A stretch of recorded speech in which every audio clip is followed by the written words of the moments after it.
ចឹងឧទាហរណ៍ថាយើងគណនាទៅនេះវាចាញ់រូបមន្ត average ហ្នឹងវាចាញ់ទ្រង់ជួរ d i v / o អញ្ចឹងណាយើងអត់ចង់ឲ្យឃើញអញ្ចឹងទេអញ្ចឹងយើងអាចប្រើរូបមន្តហ្នឹងយើងអាចប្រើរូបមន្ត if error ហ្នឹងមកជួយអញ្ចឹង if error ហ្នឹងលោកគ្រូគ្រាន់តែចុចនៅលើនេះមកចុចនៅលើនេះមកបាទចុចនៅលើនេះហើយយើងអាច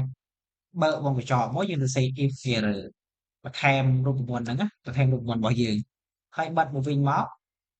អញ្ចឹងដល់ពេល if error ហើយនៅខាងក្រោយហ្នឹងបើវា error ឲ្យយើងចាញ់ឲ្យទិន្នន័យហ្នឹងចាញ់ឲ្យគេអញ្ចឹងយើងគ្រាន់តែដល់មកបកធ្វើកណ្ដុរមកឥឡូវឧទាហរណ៍ថាបើ error ខ្ញុំឲ្យចាញ់0អញ្ចឹងខ្ញុំចុច enter មកចាញ់0ដែរបាទប៉ុន្តែបើ error ទៅយើងអត់ចង់ឲ្យចាញ់អីទាំងអស់យើងគ្រាន់តែបើកវងកញ្ចក់បើកធ្វើកណ្ដុរចូលទៅអញ្ចឹងលេងអញ្ចឹងណាបាទអញ្ចឹងយើងគណនាបានអត់លោះហើយយើងអូសមកក្រោមមកជាការស្រេចបាទអញ្ចឹងឧទាហរណ៍ថាខ្ញុំលុបតារាងនេះតារាងនេះអត់មានទិន្នន័យវា0វាបាត់ទិន្នន័យឲ្យតែម្ដង